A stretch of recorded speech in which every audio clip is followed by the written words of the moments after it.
अस्सलाम वालेकुम viewers, welcome back to your biology lecture series. आप देख रहे हैं मेरा YouTube channel Mariam Zahoor official. Don't forget to subscribe my channel and press the bell icon. जो आज का हमारा टॉपिक है वो है organs and organ system in plants. तो डियर स्टूडेंट्स, जब भी ऑर्गन्स या ऑर्गन सिस्टम की बात आती है तो हमें ऐसा लगता है कि ये एनिमल्स की बात हो रही है या ह्यूमन बॉडी की बात हो रही है, उसके ऑर्गन्स की बात हो रही है, लाइक हार्ट है, लंग्स हैं, किडनीज़ वगैरह हैं। लेकिन ऐसा नहीं है। प्लांट्स के अंदर भी ऑर्गन्स और ऑर्गन सिस्टम होते हैं। चूँकि बचपन में हमने कभी इतना प्लांट के बारे में स्टडी नहीं किया, हमें ऐसा लगता है कि प्लांट्स के अंदर सिर्फ हम जो है प्लांट से ऑक्सीजन लेते हैं या प्लांट से हम फ्रूट्स हासिल करते हैं या फिर हम प्लांट से लकड़ी वगैरह वुड वगैरह हासिल करते हैं। लेकिन जो ये सारा प्रोसेस होता है प्लांट की ग्रोथ का और उसका आगे उसकी नस्ल को बढ़ाने का, ये सारा कुछ प्रोसेस कैसे होता है? आखिर इसके अंदर ऐसी क्या चीज़ है जो प्लांट्स के अंदर ये सारा कुछ परफॉर्म हो रहा है? तो इसके अंदर भी ऑर्गन्स और ऑर्गन सिस्टम होते हैं, वैसे ही जैसे किसी ह्यूमन बॉडी के अंदर ऑर्गन्स होते हैं। आज हम डिस्कस करेंगे प्लांट्स के ऑर्गन्स को, उनके ऑर्गन सिस्टम को, और उसके बाद लास्ट में मैं आपको इस टॉपिक में जो इम्पोर्टेंट क्वेश्चन है बोर्ड के हवाले से वो आपको बताऊंगी। इसके लिए वीडियो को आखिर तक लाजमी देखें। तो सबसे पहले हम प्लांट्स के अंदर जो ऑर्गन्स हैं उनको डिस्कस कर लेते हैं। हमारे पास सबसे पहला ऑर्गन आता है रूट्स। रूट्स का मतलब जड़ें। जो प्लांट्स की जड़ें होती हैं, जो मिट्टी के अंदर होती हैं, उनको हम रूट्स कहते हैं। यहाँ पर रूट्स को जो है एंकर का नाम दिया गया है। एंकर का मतलब होता है कि जो समंदर के अंदर शिप होती है ना, उसके साथ रस्सी बांधकर एक लोहे का एंगल लगाया जाता है, स्टील का एंगल होता है आयरन का, जो एक एरो की शेप में बना होता है। उस एरो को हम ज़मीन के अंदर किसी भी जगह पर जो है वो एम्बॉस कर देते हैं ताकि जो हमारी शिप है वो आगे पीछे कहीं मूव ना करे और अपनी जगह पर मेंटेन रहे, अपनी जगह पर स्टिल खड़ी रहे। तो बेसिकली रूट्स भी क्या काम करती हैं? प्लांट्स को एंकर करती हैं, यानी कि प्लांट्स को अपनी जगह पर खड़ा रहने में मदद देती हैं।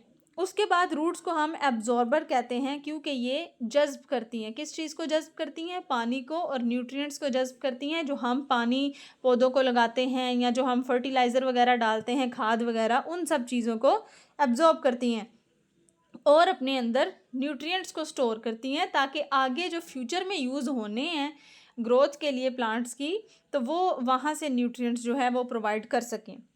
दूसरा ऑर्गन हमारे पास आता है स्टेम। स्टेम यानी टहनियाँ या उसकी शाखें। अब जो स्टेम्स हैं प्लांट की, वो क्या करती हैं? प्लांट के पत्तों को, उनके फ्लावर्स को और उनके फ्रूट्स को सपोर्ट करती हैं। सपोर्ट कैसे करती हैं? जैसे हमारी बॉडी के अंदर एक स्केलेटन होता है ना, हमारा एक ढांचा है जो बोन्स से मिलके बना है, तो हमारी पूरी बॉडी उसके ऊपर स्टैंड कर रही है, ठीक है। हमारे मसल्स उसके साथ अटैच हैं, हमारी बॉडी के टिश्यूज़ उसके साथ अटैच हैं, हमारे ऑर्गन्स उसके अंदर प्रोटेक्टेड हैं। इसी तरह से जो एनिमल प्लांट की बॉडी है वो भी स्टेम्स के साथ सपोर्टेड है, यानी अगर स्टेम्स ना हो प्लांट की बॉडी में तो उसके लीव्स भी एग्जिस्ट नहीं करेंगे, उसके ऊपर फल भी नहीं लगेंगे, उसके ऊपर फ्लावर्स भी नहीं लगेंगे। एक काम तो ये सपोर्ट का करती है और दूसरा काम ये ट्रांसपोर्ट सिस्टम का करती हैं। ट्रांसपोर्ट का मतलब होता है किसी चीज़ को एक जगह से दूसरी जगह पर मुंतकिल करना। तो जब रूट्स के अंदर जो वाटर और न्यूट्रिएंट्स एब्जॉर्ब होते हैं वो ऊपर वाले पार्ट्स तक, प्लांट के ऊपर वाले पार्ट्स तक जो ट्रांसपोर्ट करवाती हैं वो स्टेम्स करवाती हैं। क्यों? क्योंकि स्टेम्स के अंदर जाइलम और फिलोएम टिश्यूज़ होते हैं जिसको हम वेस्कुलर टिश्यू भी बोलते हैं। ये टिश्यू हमने बचपन में भी पढ़ा था कि जो है वाटर को और न्यूट्रिएंट्स को एब्जॉर्ब करके ऊपर तक ट्रांसपोर्ट करवाते हैं। उसके बाद जो हमारे पास प्लांट का ऑर्गन है वो है लीव यानी पत्ता। अब देखने में आपको पता जो है एक कागज़नुमा एक पतला सा जो है स्ट्रक्चर लगता है, लेकिन असल में वो एक बड़ा ही इम्पोर्टेंट ऑर्गन है प्लांट के लिए क्योंकि ये प्लांट के अंदर फोटोसिंथेसिस करवाता है। अब फोटोसिंथेसिस क्या होती है? फोटो का मतलब होता है लाइट और सिंथेसिस का मतलब होता है बनना, यानी लाइट की मौजूदगी में कोई ऐसी चीज़ बनना, जो फूड बनना प्लांट का, फोटोसिंथेसिस कहलाता है। अब ये होती कैसे है? कार्बन डाइऑक्साइड एनवायरनमेंट में मौजूद होती है और वाटर जो हम प्लांट को प्रोवाइड करते हैं, और दिन के वक्त सनलाइट से जो रोशनी आती है, ये दोनों चीज़ें सनलाइट की मौजूदगी में मिलती हैं और हमारे पास ग्लूकोज बना देती हैं, जो कि फूड और एनर्जी के तौर पे काम करता है प्लांट की बॉडी के अंदर, और साथ में ऑक्सीजन गैस को रिलीज़ करते हैं। ये ऑक्सीजन गैस बाद में जो है हमारी रेस्पिरेशन के काम आती है, जिसको ह्यूमंस जो हैं वो इनहेल कर लेते हैं। और इसके अलावा एक इम्पॉर्टेंट फंक्शन है ट्रांसपायरेशन। ट्रांसपायरेशन भी लीव्स के अंदर होती है। अब ट्रांसपायरेशन क्या होता है, देखें, दिन के टाइम प्लांट्स के अंदर फोटोसिंथेसिस होती है तो पानी यूज़ हो जाता है, लेकिन रात के टाइम क्योंकि फोटोसिंथेसिस नहीं होती, सनलाइट भी नहीं होती, तो फोटोसिंथेसिस नहीं होती, तो इस वजह से जो रात के वक्त एक्स्ट्रा पानी होता है प्लांट्स के अंदर वो एक्सपेल आउट होता है, और जिस तरह हमारी बॉडी के ऊपर पसीना आता है ना, पानी बाहर निकल जाता है, इसी तरह से प्लांट्स के लीव्स के ऊपर ना पानी के ड्रॉप्स छोटे छोटे आ जाते हैं। कभी सुबह सुबह आपने उठ के देखा हो तो छोटे छोटे ड्रॉप्स होते हैं लीव्स के ऊपर, जिनको हम ट्रांसपायरेशन कहते हैं। अब ये आते जिन पोर्स के थ्रू ये बाहर निकलते हैं, उन पोर्स को हम स्टोमेटा कहते हैं। उसके बाद है फ्लावर। फ्लावर एक इम्पॉर्टेंट ऑर्गन है, इसको हम रिप्रोडक्टिव पार्ट कहते हैं प्लांट का। रिप्रोडक्टिव का मतलब होता है जो रिप्रोडक्शन के अंदर हेल्प करे। अब रिप्रोडक्शन का मतलब है कि ऐसा प्रोसेस जिसके थ्रू एक जनरेशन जो है वो अगली जनरेशन को जन्म दे। जैसे कि हमारे पेरेंट्स हैं, हमारे पेरेंट्स जो हैं वहाँ से हम रिप्रोड्यूस हुए हैं उनसे, ठीक है। इसी तरह जो प्लांट्स हैं, अब वो आगे कैसे बढ़ते हैं, प्लांट्स के अंदर भी रिप्रोडक्शन होती है, ठीक है, इनके अंदर भी सेक्सुअल रिप्रोडक्शन होती है, तो आगे न्यू सीड्स बनते हैं और नए प्लांट्स जो हैं वो ग्रो करते हैं। अब हमने ऑर्गन्स को पढ़ लिया, अब हम जो है एक इम्पॉर्टेंट ऑर्गन को डिस्कस करेंगे और उसकी फर्दर डिटेल देखेंगे, जो है लीफ यानी पत्ता। आपकी बुक में जो है डेफिनेशन प्रॉपर नहीं दी गई, मैंने यहाँ पर डेफिनेशन दी है, यहाँ से आप नोट डाउन कर सकते हैं। It is a flat green organ of plant which grows from stem to branches. ये स्ट्रक्चर में देखने में फ्लैट होता है, ग्रीन कलर का एक ऑर्गन होता है प्लांट का, जो ग्रो करता है स्टेम से लेकर ब्रांचेस तक। स्टेम होता है जो मोटा वाला जो तना होता है पेंट का, किसी भी ट्री का, सॉरी, प्लांट का, और ब्रांचेस होती हैं जो छोटी छोटी आगे शाखें होती हैं। अब आपने देखा हो कि सिर्फ ब्रांचेस के ऊपर ही लीव्स नहीं लगे होते, स्टेम्स पे भी लगे होते हैं, ठीक है, जो छोटी वाली टहनियाँ होती हैं उनके साथ भी लगे होते हैं। तो इस वजह से which grows from stem to branches का वर्ड यहाँ पर यूज़ हुआ है। उसके बाद कहते हैं जी it is a complex organ. अब हमें देखने में तो बहुत सिंपल सा लग रहा होता है, एक पेपर की मानंद होता है, लेकिन ये एक बड़ा कम्प्लेक्स ऑर्गन है। वो देखते हैं कैसे है, उसका स्ट्रक्चर देखते हैं। अगर इसके स्ट्रक्चर की बात की जाए, जैसा कि हमें पता है कि कोई भी ऑर्गन्स है तो वो डिफरेंट टाइप के टिश्यूज से मिलके बना होता है। तो सबसे जो मेन इंपॉर्टेंट टिश्यू है इसके अंदर वो है एपिडर्मल टिश्यू। एपी का मतलब होता है अपॉन यानी ऊपर, और डर्मल का मतलब होता है स्किन यानी ऊपर वाली स्किन, जो बाहर वाली स्किन है उसको एपिडर्मल बोलते हैं। अब जो लीफ की सबसे आउटर मोस्ट लेयर है, सबसे बाहर वाली लेयर है, उसको इन्होंने एपिडर्मल का नाम दिया है इसी वजह से, क्योंकि सबसे बाहर वाली स्किन है। इसकी दो जो है वो टाइप्स हैं, अपर एपिडर्मिस और लोअर एपिडर्मिस। जो अपर एपिडर्मिस है इसके ऊपर ना एक वैक्सी क्यूटिकल होता है। वैक्सी का मतलब है कि स्मूथ होता है, स्लिपरी होता है, ठीक है। क्यूटिकल का मतलब है लेयर। देखें, जैसे हम किसी पेपर को, किसी सॉफ्ट पेपर को हम लेमिनेशन करवाते हैं ना उसको प्रोटेक्ट करने के लिए, इसी तरह से लीफ के ऊपर भी ना एक लेमिनेशन हुई होती है, बारीक सी एक लेयर होती है ट्रांसपेरेंट, जिसको हम वैक्सी क्यूटिकल बोलते हैं। ये करती क्या है, ये लीफ को प्रोटेक्शन प्रोवाइड करती है और ये लीफ के अंदर से एक्स्ट्रा पानी को निकलने से रोकती है, क्योंकि अगर सारा पानी पत्तों के अंदर से निकल जाएगा तो पत्ते सिकुड़ जाएंगे और प्लांट की डेथ हो जाएगी, ठीक है। उसके बाद हमारे पास आती है लोअर एपिडर्मिस। लोअर एपिडर्मिस के पास क्या होते हैं, गार्ड सेल्स होते हैं। गार्ड आपको पता है, गार्ड को कहते हैं जो हमारे घर के बाहर रखवाले होते हैं, गार्ड। अब लोअर एपिडर्मिस के अंदर ना इसी तरह से दो गार्ड सेल्स होते हैं और उन दो गार्ड सेल्स के दरमियान में ना एक स्पेस होती है, समझ ले कि एक दरवाज़ा होता है। जब वो गार्ड सेल्स दोनों बंद हो जाते हैं, यानी वो एक दरवाज़ा बंद हो जाता है, तो जो दरमियान में स्पेस होती है ना उसको हम स्टोमेटा बोलते हैं, तो वो स्टोमेटा क्लोज हो जाता है, ठीक है। इसका मतलब है कि वहाँ से कोई भी गैसेस जो हैं बाहर अंदर नहीं निकल सकती। और जब वो गार्ड सेल्स ओपन होते हैं, यानी गेट समझ लें कि ओपन हो गया, तो तब उसके अंदर से आसानी से लोग गुजर जाएंगे। इसी तरह से जब गार्ड सेल्स ओपन होते हैं तो स्टोमेटा ओपन हो जाता है और स्टोमेटा के थ्रू इजीली गैसेस जो हैं वो एक्सचेंज हो जाती हैं। तो यहाँ पर जो स्टोमेटा की डेफिनेशन है वो ये है कि दो गार्ड सेल्स के दरमियान जो एक स्पेस होती है, एक पोर होता है, उसको हम स्टोमेटा बोलते हैं। अच्छा, अगर वो पोर सिंगल है यानी एक की बात हो रही है तो इसको हम स्टोमा बोलेंगे।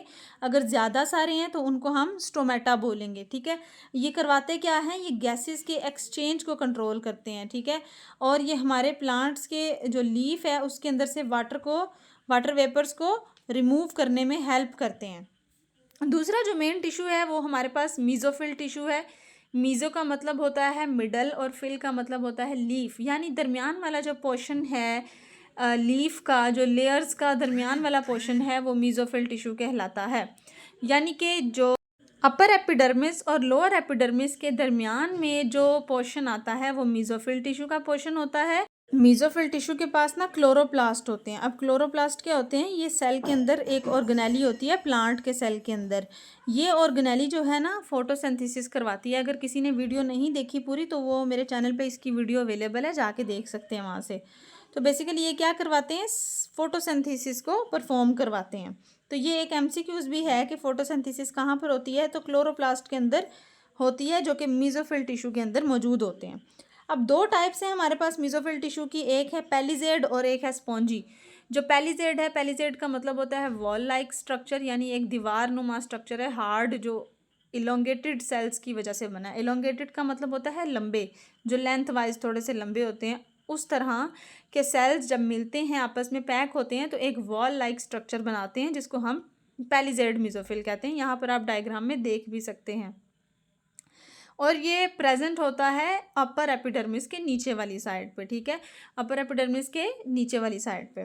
उसके बाद हमारे पास होती है स्पॉन्जी मीज़ोफिल। स्पॉन्जी का मतलब होता है स्पॉन्ज लाइक। ठीक है, जो एक स्पंज होता है आपने देखा है, उसके अंदर जो मॉलिक्यूल्स होते हैं वो काफ़ी स्पेसिस से पड़े होते हैं, दरमियान में काफ़ी स्पेसिस होती हैं। इसी तरह से जो इनके सेल्स हैं स्पॉन्जी टिश्यू के, जो स्पॉन्जी मीज़ोफिल के सेल्स हैं वो भी ना बहुत ही लूजली अरेंज होते हैं और दरमियान में उनके स्पेसिस होती हैं। बेसिकली ये डिफ्यूजन का जो प्रोसेस है ना, ये करवाते हैं। अब डिफ्यूजन क्या होता है, डिफ्यूजन का मतलब है कि अगर एक जगह पर किसी चीज़ के पार्टिकल्स ज़्यादा हैं तो वहाँ से वो मूव करके उस जगह पर चले जाएं जहाँ पर उस चीज़ के पार्टिकल्स कम हो। मिसाल के तौर पे एक कंटेनर है हमारे पास और उसके अंदर हाइड्रोजन गैस के मॉलिक्यूल्स हैं। एक जगह पर हाइड्रोजन गैस के बहुत ज़्यादा मॉलिक्यूल्स हैं तो वहाँ से मॉलिक्यूल्स मूव करके वहाँ उस जगह जाएंगे जहाँ पर हाइड्रोजन गैस मौजूद नहीं है। तो इस प्रोसेस को हम डिफ्यूजन का नाम देते हैं। उसके बाद जो तीसरा इम्पोर्टेंट टिश्यू है वो है वेस्कुलर टिश्यू। वेस्कुलर टिश्यू जो है एक पत्ते की मिडरिब और वेन्स के अंदर मौजूद होता है। मिडरिब क्या होती है, आपको लीफ के अंदर दरमियान में एक लंबी सी लाइन नज़र आती है, उसको हम मिडरिब्स कहते हैं। और जो उसके साइडों पे छोटी छोटी शाखें बनी होती हैं ना, उसको हम वेन्स बोलते हैं। ठीक है, ये जो वेन्स होती हैं और मिडरिब्स होती हैं, इन दोनों के अंदर वेस्कुलर टिश्यू होते हैं। वेस्कुलर टिश्यू के अंदर ना दो तरह के जो हैं वो सेल्स होते हैं, एक होता है जाइलम टिश्यू और एक होता है फिलोएम टिश्यू। अब जो जाइलम है वो क्या करता है, वो वाटर और मिनरल्स को अपने अंदर से ट्रांसपोर्ट करवाता है, कंडक्ट करवाता है। देखें, जाइलम जो है वो स्टेम तक, रूट से लेकर स्टेम तक जो है वो इन चीज़ों को ट्रांसपोर्ट करवाता है। जो पानी होता है वो हम प्लांट को रूट्स के अंदर देते हैं ना, रूट्स में हम पानी का इनटेक जो है वो देते हैं। लेकिन देखें, पानी जो है वो प्लांट के ऊपर वाले हिस्सों को भी चाहिए, तो वो ऊपर जाएगा कैसे, ये जाइलम टिश्यूज़ हैं जो उसको नीचे से उठाएंगे पानी को, पानी के मॉलिक्यूल्स को और न्यूट्रिएंट्स को, और ऊपर तक लेकर जाएंगे पत्तों तक और स्टेम्स तक। ठीक है, उसके बाद है फिलोएम टिश्यू। फिलोएम टिश्यू क्या करता है, ये फोटोसिंथेसिस की चीज़ों को मूव करवाता है। अब देखिए, हमें पता है कि फोटोसिंथेसिस कहाँ होती है, लीव्स में होती है। लेकिन फोटोसिंथेसिस जब लीव्स में होगी, ग्लूकोज सारा लीव्स में रहेगा, तो नीचे वाले पोर्शन को अगर फूड ना मिला, ग्लूकोज ना मिला, तो वो तो जो है वो बीमार हो जाएगा, उसमें डिजीज़ कॉज हो जाएगी। तो जो ग्लूकोज होता है लीव्स के अंदर, उसको वहाँ से उठाकर नीचे वाले स्टेम्स के अंदर लेकर जाना फिलोएम का काम है। ठीक है, ये फिलोएम करता है। तो जो नीचे रूट से ट्रांसपोर्ट करवाता है लीफ तक, वो जाइलम है, और जो लीफ से नीचे स्टेम तक ट्रांसपोर्ट करवाता है वो फिलोएम है।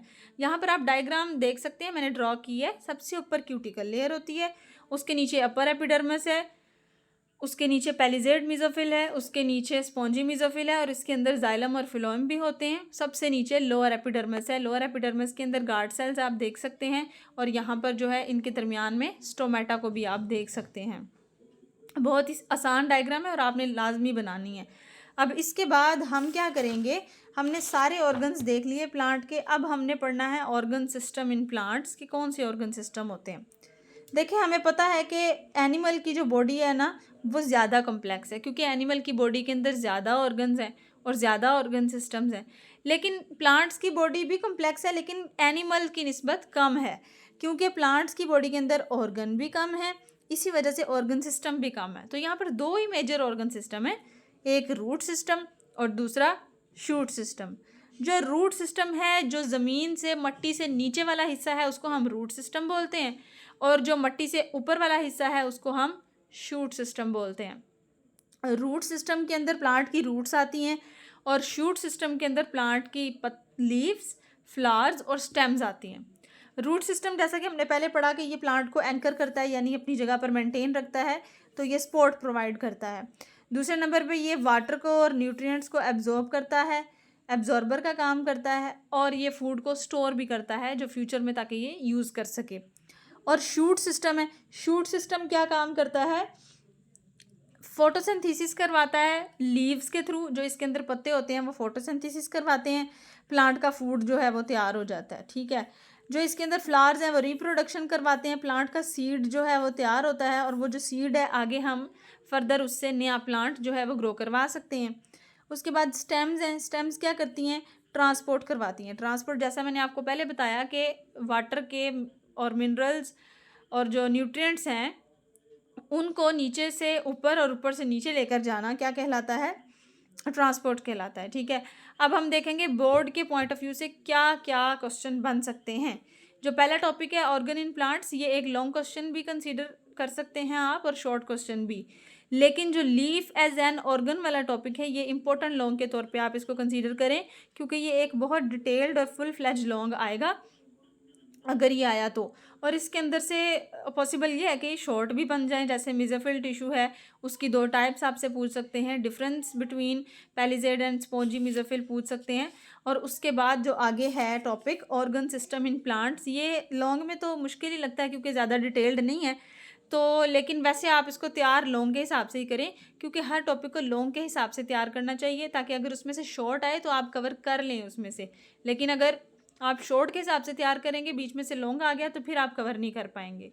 ठीक है, तो अगर आपको वीडियो अच्छी लगे तो लाइक करें, शेयर करें और मेरे चैनल को सब्सक्राइब करें। फिर मिलेंगे इंशाल्लाह एक नई वीडियो के साथ, तब तक के लिए अल्लाह हाफिज़।